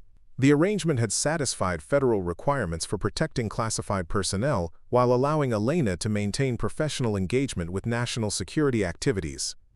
The psychological adjustment to civilian life had required Elena to suppress everything that had once defined her identity and purpose, creating internal conflict between her desire to serve and the operational security requirements that demanded complete anonymity. Her military training remained active beneath the surface of civilian routine, creating cognitive dissonance that required constant mental discipline to manage. The isolation from military community and family connections had extracted emotional costs that civilian support systems couldn't address. Elena's decision to accept the classified status that made her officially dead had been motivated by loyalty to teammates whose families deserved protection from enemy forces seeking revenge against special operations personnel. Her willingness to sacrifice recognition and normal life had demonstrated commitment that extended beyond personal considerations to include operational security that protected ongoing missions and the personnel conducting them. The choice had represented the ultimate expression of military values that prioritized mission accomplishment and team welfare over individual recognition. The medical skills Elena had developed during her Delta Force service had been maintained through civilian education and training that allowed her to preserve capabilities without revealing their military origins. Her understanding of trauma medicine and emergency procedures had been disguised as general first aid knowledge, while her tactical medical training remained hidden beneath civilian security guard duties. The expertise she'd gained treating combat wounds had been carefully concealed to maintain operational security while preserving skills that might be needed for future classified assignments. Elena's 5 years of civilian service had been marked by the same dedication and professionalism that had characterized her military career, demonstrating that her commitment to protecting others hadn't diminished despite the absence of official recognition or advancement opportunities. Her work at Blackwater had provided meaningful contribution to national security while maintaining the anonymity required by her classified status. The quiet heroism she'd displayed daily had honored the memory of fallen teammates while continuing the mission they'd died protecting. The revelation of Elena's true identity in Blackwater's lobby had ended her ability to serve in classified status while exposing her to risks that federal agencies had spent 5 years trying to prevent. Thompson's harassment had achieved exactly the opposite of what he'd intended, transforming someone whose greatest value lay in anonymity into a public figure whose story would spread throughout the defense contractor community and beyond. Thompson's professional destruction unfolded with the swift efficiency of military justice. His months of harassment transformed overnight from corporate personnel management into a federal security incident that threatened ongoing classified operations. Commander Hayes' communication with Pentagon officials resulted in immediate directives that removed Thompson from all security responsibilities, while investigators examined his unauthorized surveillance of Elena and its potential impact on national security interests. His access badges were deactivated within hours of Elena's identification. Corporate security escorts accompanied him to collect personal belongings under federal oversight, and his employment termination came with legal warnings about discussing classified information he'd inadvertently accessed during his investigation. Blackwater's senior executives found themselves managing a crisis that extended far beyond routine personnel disputes, as federal agencies demanded detailed accounting of Thompson's activities and access to all documentation he'd generated during his campaign against Elena. The corporate liability implications were staggering, with potential lawsuits from Elena for workplace harassment compounded by federal investigation into security breaches that could jeopardize the company's classified contracts worth hundreds of millions of dollars. Board members who'd initially supported Thompson's authority now faced congressional inquiries about hiring practices that had placed someone with his psychological profile in charge of protecting national security assets. Elena's response to her exposure demonstrated the same measured professionalism that had characterized her military service, accepting the end of her classified status with grace while establishing clear boundaries for her continued employment at Blackwater. She declined corporate offers to promote her into management positions that would capitalize on her newfound recognition, insisting instead that she preferred to continue her security duties without fanfare or special treatment. Her refusal to exploit her revealed background for personal advancement impressed executives who'd witnessed other veterans leverage military service into corporate influence, far exceeding their actual qualifications. The conditions Elena established for remaining at Blackwater reflected strategic thinking that prioritized operational security over personal recognition, demonstrating continued commitment to protecting classified interests even after her cover had been compromised. She requested assignment to duties that minimized her visibility while maintaining her contribution to building security, understanding that her exposed identity created vulnerabilities that required careful management. Her insistence on wearing standard security uniforms without military decorations or special identifiers showed respect for teammates whose classified status still required protection from public recognition.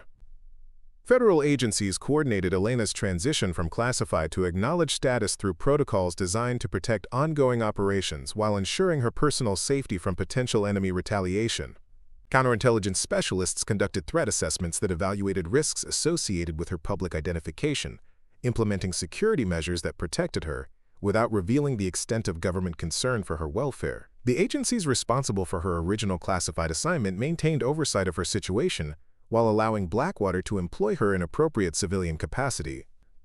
Elena's personnel file underwent official revision that acknowledged her military service while maintaining operational security regarding classified missions and unit assignments that remained sensitive to national security interests. Her security clearance was updated to reflect her actual background, enabling her to work on projects requiring higher authorization levels while ensuring that her access remained appropriate for her civilian role. The documentation changes balanced recognition of her service with continued protection of information that could compromise ongoing operations. Thompson's investigation records became evidence in federal inquiries that examined his unauthorized access to classified personnel information and potential security violations that had resulted from his harassment campaign. His documentation of Elena's activities was reviewed for intelligence value that enemy forces might exploit if they gained access to his surveillance reports, creating additional security concerns that required specialized assessment. The irony that his efforts to expose Elena as a security threat had instead created actual security risks wasn't lost on investigators who cataloged his professional failures. Blackwater's security department underwent comprehensive restructuring designed to prevent future incidents where personal prejudice could compromise national security interests. With new policies requiring federal oversight of personnel decisions affecting classified operations. The company implemented training programs that educated security staff about recognizing and respecting veterans whose service might not be immediately apparent, emphasizing the importance of professional conduct regardless of apparent employee backgrounds. Thompson's replacement came from military intelligence background, with experience managing classified personnel and understanding of operational security requirements. Elena's co-workers processed her revelation with a mixture of amazement and respect that transformed workplace dynamics while maintaining her preference for normal treatment rather than hero worship that would compromise her effectiveness. Maintenance crews who'd worked with her during equipment emergencies now understood why her technical knowledge had exceeded standard training, but they continued requesting her assistance with the same professional relationship they'd always maintained. Administrative staff who'd observed her competence during crisis situations recognized the source of her capabilities while respecting her desire for privacy about specific military experiences. The legal consequences Thompson faced extended beyond employment termination to include potential criminal charges for harassment of protected personnel and unauthorized investigation activities that had violated federal regulations governing classified information access. His hiring of private investigators to examine Elena's background had created security breaches that attracted FBI attention, particularly since his surveillance had documented patterns that could reveal classified operational methods. The security clearance revocation that accompanied his termination effectively ended his career in defense contracting while creating legal liability that would follow him for years. Elena's integration into acknowledged veteran status required adjustment to recognition she'd been denied for 5 years. As former military personnel at Blackwater began treating her with respect that reflected understanding of her service rather than assumptions based on her civilian job title. The transition challenged her psychological adaptation to civilian life, forcing her to balance her preference for anonymity with the reality that her background was now known to colleagues who respected military achievement. Her response demonstrated the same adaptability that had made her valuable in special operations, adjusting to changed circumstances while maintaining focus on mission accomplishment. Federal protective measures implemented for Elena's safety included monitoring of potential threats from enemy forces who might target her for retaliation, though the classified nature of these security protocols remained invisible to corporate personnel, who only saw her continuing to perform normal duties. Intelligence agencies maintained awareness of her location and activities without interfering with her civilian employment, providing protection that balanced her security needs with her desire to maintain normal life patterns. Counterintelligence specialists conducted threat assessments that evaluated risks associated with her public identification, implementing security measures that protected her without revealing the extent of government concern for her welfare. The agencies responsible for her original classified assignment maintained oversight of her situation while allowing Blackwater to employ her in appropriate civilian capacity. Elena's personnel file underwent official revision that acknowledged her military service while maintaining operational security regarding classified missions and unit assignments that remained sensitive to national security interests. Her security clearance was updated to reflect her actual background, enabling her to work on projects requiring higher authorization levels while ensuring that her access remained appropriate for her civilian role. The documentation changes balanced recognition of her service with continued protection of information that could compromise ongoing operations.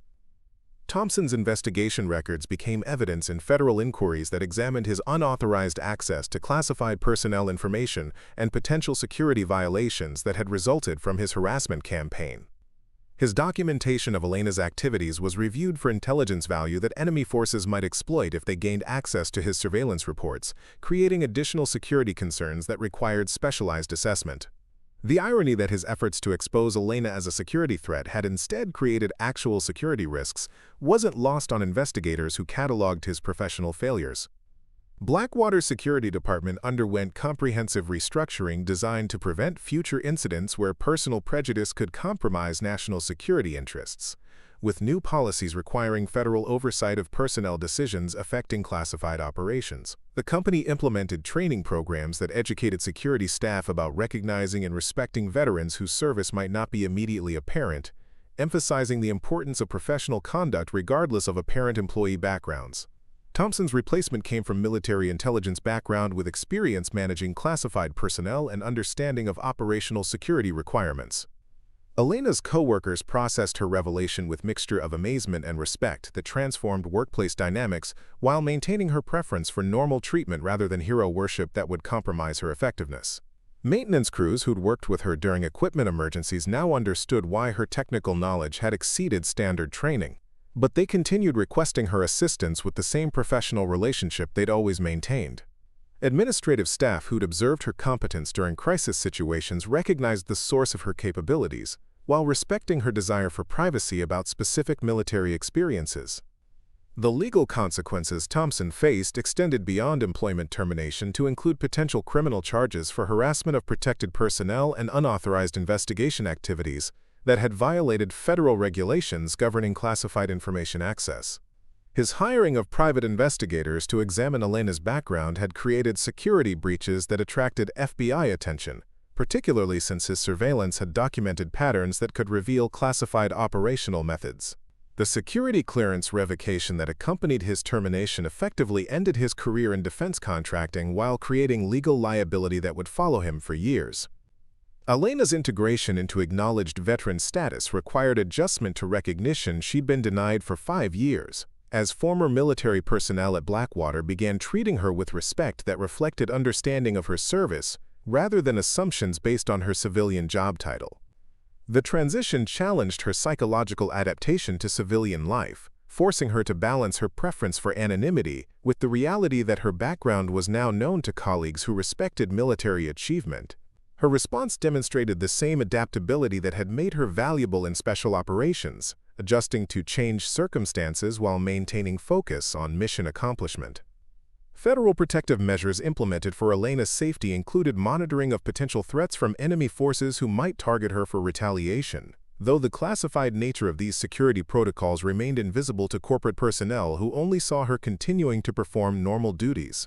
Intelligence agencies maintained awareness of her location and activities without interfering with her civilian employment, providing protection that balanced her security needs with her desire to maintain normal life patterns. The invisible security envelope surrounding her reflected continued government appreciation for her service and concern for her welfare. Thompson's disgrace became cautionary example throughout Blackwater and other defense contractors, demonstrating the catastrophic consequences of harassment and discrimination in environments where national security interests required professional conduct at all levels. His case was studied in corporate security training programs as illustration of how personal prejudice could create liability exceeding individual careers to threaten entire organizations. The speed of his downfall served notice that harassment of any employee, regardless of apparent status, would be met with severe consequences that could include federal investigation. Elena's choice to continue working security duties despite opportunities for advancement reflected her understanding that meaningful service didn't require titles or recognition, demonstrating values that had motivated her military career and continued to guide her civilian decisions. Her insistence on maintaining normal employment patterns while contributing specialized expertise when needed showed strategic thinking that maximized her value while minimizing disruption to ongoing operations. The approach balanced her personal preferences with organizational needs in ways that respected both her privacy and her capabilities. The ripple effects of Elena's revelation extended throughout the defense contractor community as her story spread through networks of former military personnel who recognized the sacrifice involved in accepting classified death status. Veterans working in civilian roles found validation in her example, understanding that service could continue in many forms while maintaining honor and professionalism regardless of public recognition. Her story became inspiration for others whose contributions remained invisible but essential to national security interests. Blackwater's corporate culture underwent permanent transformation as Elena's case demonstrated the importance of recognizing potential in all employees regardless of apparent backgrounds or job classifications. The company implemented policies that valued competence over credentials while ensuring that harassment based on assumptions about employee qualifications would result in immediate termination. Elena's professional conduct throughout Thompson's persecution became standard against which other employees measured their own responses to workplace challenges. Elena's financial compensation was adjusted to reflect her actual qualifications rather than her job title, with Blackwater providing settlement that acknowledged both her competence and the harassment she'd endured while maintaining her employment in her preferred security role. The arrangement satisfied legal requirements while respecting her desire to continue contributing without special treatment that would compromise her effectiveness. Her continued presence at Blackwater served dual purposes of utilizing her expertise while demonstrating corporate commitment to protecting valuable employees regardless of their backgrounds. The investigation into Thompson's conduct revealed systematic patterns of discrimination that had affected other employees beyond Elena, leading to additional personnel changes and policy implementations designed to prevent future harassment incidents. His targeting of Elena had been the most egregious example of behavior that had created hostile work environment for multiple staff members who lacked the resources or background to defend themselves effectively. The comprehensive review of his tenure revealed organizational failures that required structural changes to prevent repetition.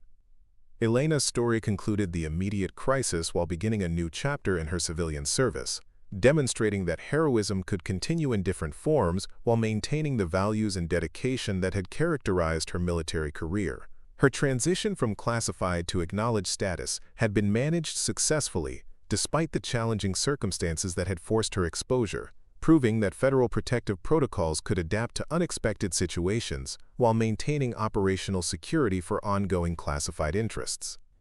The transformation of Blackwater's corporate culture began subtly in the days following Elena's revelation, manifesting first in the respectful nods that greeted her morning arrival, and the way conversations quieted when she passed through areas where employees had once barely acknowledged her presence. The security checkpoint where she'd endured Thompson's harassment became a symbol of organizational change, with new protocols emphasizing dignity and professionalism toward all personnel, regardless of their apparent position or background. Elena's preference for normal treatment was honored, but the underlying respect for her service created an atmosphere where competence and character took precedence over titles and credentials. Elena's daily routine continued with the same punctuality and dedication that had characterized her work since joining Blackwater, but her colleagues now understood the source of her exceptional capabilities while respecting her desire to maintain focus on current responsibilities rather than past achievements.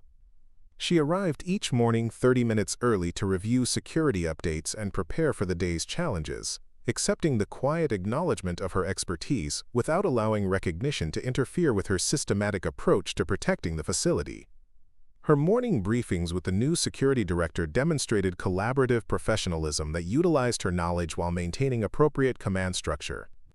The new security policies implemented at Blackwater reflected lessons learned from Thompson's harassment campaign, with specific protections for employees whose backgrounds might not be immediately apparent but whose contributions were essential to organizational success.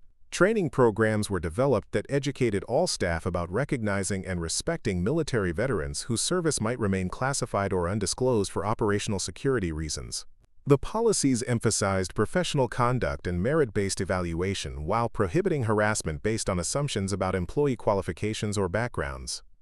Elena's technical expertise became openly acknowledged resource that improved Blackwater's operational efficiency while maintaining her preference for working within existing organizational structure rather than accepting promotions that would elevate her beyond her comfort zone. Her insights during equipment maintenance and system upgrades saved the company significant time and money, with contractors and technicians specifically requesting her involvement in complex projects. The utilization of her knowledge demonstrated how organizational recognition could enhance effectiveness without compromising individual preferences for service roles.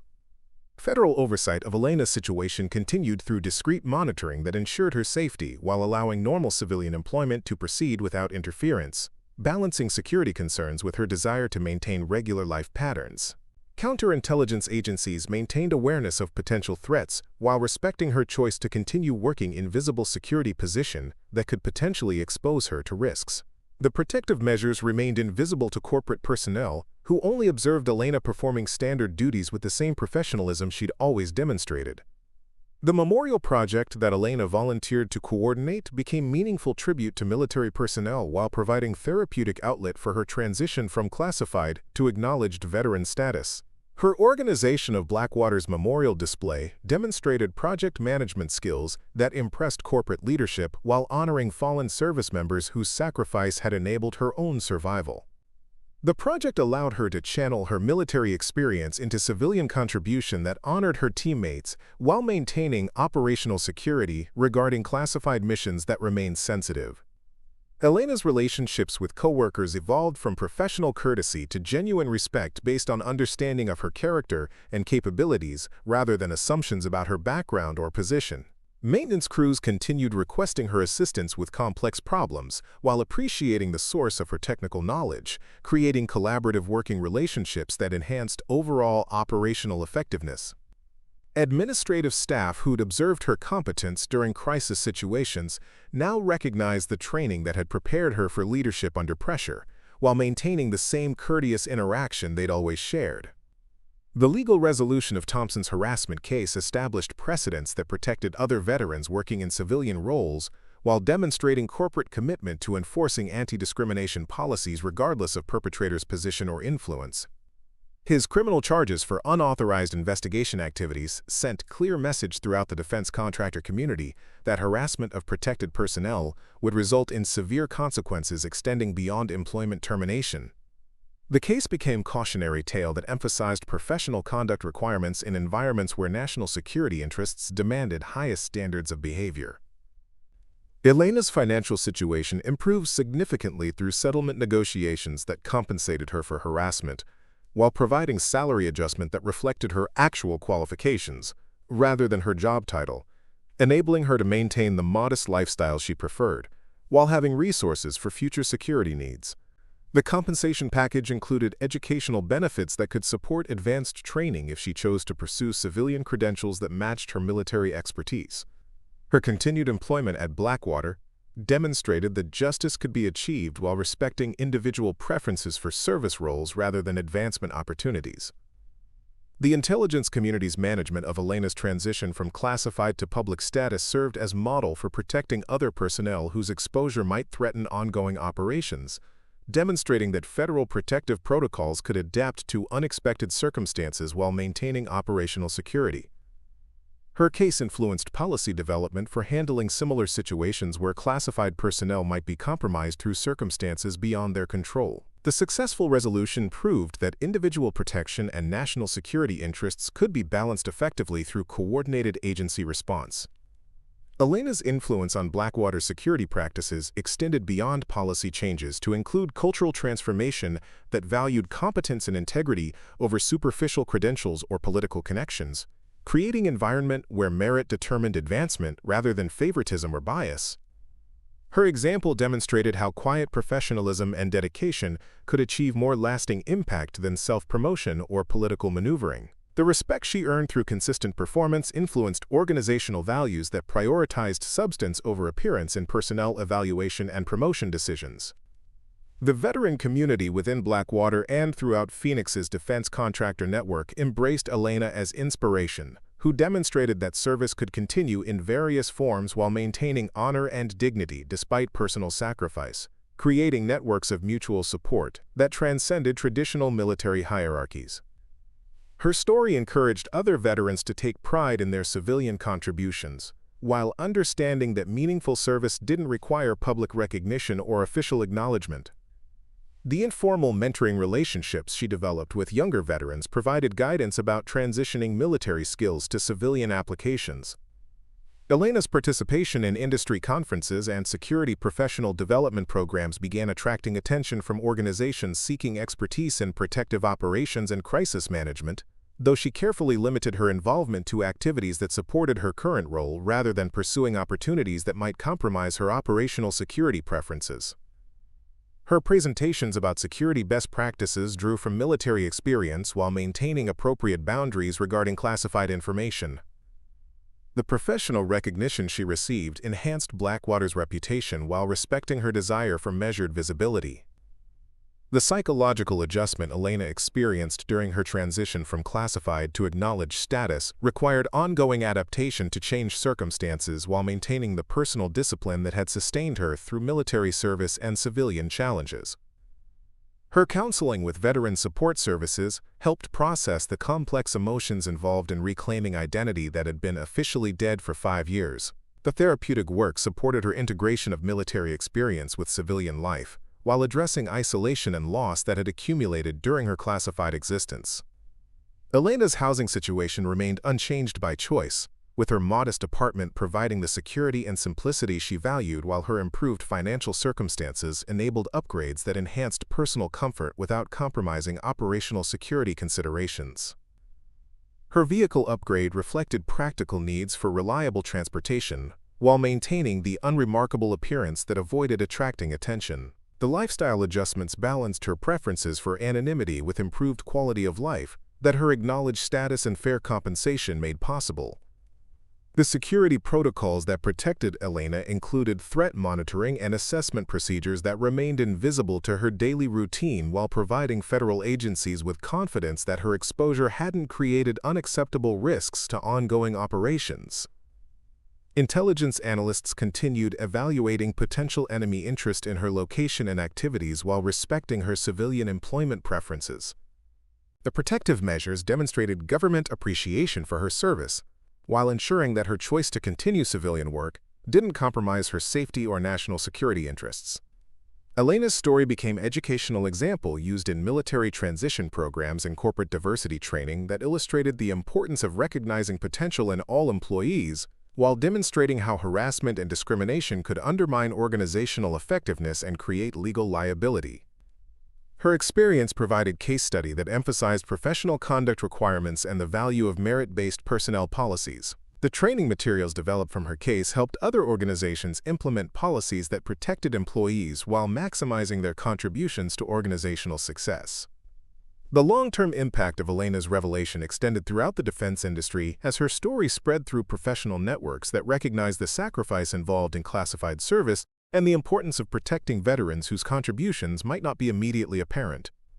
Her example influenced hiring practices and workplace culture throughout organizations that employed former military personnel. The respect she earned through quiet professionalism and her response to adversity created lasting changes in how civilian employers viewed and treated military veterans.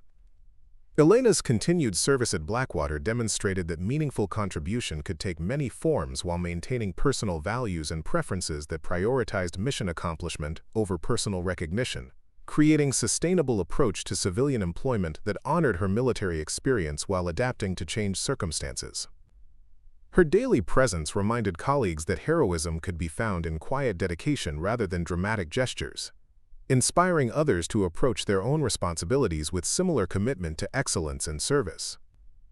The final chapter of Elena's story unfolded 6 months after her revelation, during a crisp December morning when Phoenix's desert air carried the promise of winter storms that would bring rare snow to the mountains surrounding the valley. Elena arrived at Blackwater as she had every day for 3 years, 30 minutes early, and prepared for whatever challenges the day might bring, but this morning held significance that extended beyond routine security duties. The building's lobby had been transformed overnight into a gathering space for an event that would honor military veterans while maintaining the operational security that protected ongoing missions. Commander Hayes approached Elena's security station with official bearing that commanded attention from early arriving employees, who recognized the significance of high-ranking military presence during what appeared to be a normal workday. The classified communication Hayes carried contained orders that would change Elena's life once again, though this transformation would restore, rather than conceal, her identity and service. Federal agencies had completed their assessment of threats associated with her exposure, determining that her continued civilian service no longer required the anonymity that had protected her for 5 years. Staff Sergeant Rodriguez, Hayes addressed Elena using her military rank for the first time since the lobby confrontation that had ended her classified status. "You're being recalled to active duty." The words carried weight that transformed Elena's understanding of her future, while validating the sacrifice she'd made in accepting death status to protect ongoing operations. Her recall represented recognition that her expertise was needed for new missions that required her specific combination of medical training and special operations experience. Elena's response demonstrated the same measured consideration that had characterized her approach to every major decision since leaving military service, weighing personal preferences against duty requirements while understanding that her choice would impact both her own future and the lives of military personnel who might benefit from her expertise. Her 5 years of civilian service had provided perspective on military life that enhanced rather than diminished her value as a special operations medical specialist. The skills she'd maintained through private study and the leadership experience she'd gained managing crisis situations at Blackwater had prepared her for responsibilities that exceeded her previous military assignments. The ceremony that followed Elena's recall announcement transformed Blackwater's lobby into tribute to military veterans whose service often remained unrecognized, while their contributions protected national security interests in ways that civilian personnel rarely understood. Elena's story became a centerpiece of recognition that honored not just her individual sacrifice, but the thousands of veterans who transitioned to civilian careers while maintaining their commitment to protecting others. Her example demonstrated that service could continue in many forms while honoring the values and dedication that defined military character. Elena's acceptance of active duty recall required coordination with Blackwater executives, who understood that losing her expertise would impact corporate security operations, but her military obligations took precedence over civilian employment considerations. The company's support of her return to military service demonstrated organizational commitment to national defense that transcended business interests, recognizing that some contributions exceeded commercial value. Her transition back to military status would be managed carefully to ensure continuity of building security while honoring her service obligations. The farewell gathering that Blackwater organized for Elena brought together colleagues who'd witnessed her quiet professionalism and the dramatic revelation of her true background, creating opportunity for recognition that she'd consistently avoided but finally accepted as appropriate tribute to her service and sacrifice. Maintenance crews shared stories about her technical expertise and problem-solving abilities that had prevented equipment failures and operational disruptions. Administrative staff described her courteous efficiency and discretion when handling sensitive situations that required professional judgment beyond standard procedures. Elena's address to the assembled crowd reflected the same thoughtful communication style that had characterized her interaction with colleagues, expressing gratitude for their support while emphasizing that meaningful service could be found in any role when approached with dedication and integrity. Her words honored the civilian employees whose contributions to national defense were essential but rarely acknowledged, creating connection between military and civilian service that transcended traditional boundaries. The speech demonstrated leadership qualities that had made her valuable in special operations, while inspiring others to approach their own responsibilities with similar commitment.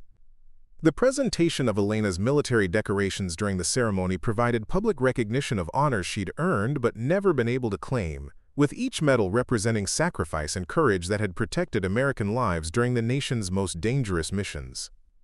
The Bronze Star citation read aloud by Commander Hayes detailed heroism under fire that had saved wounded teammates while Elena performed life-saving medical procedures during sustained enemy contact.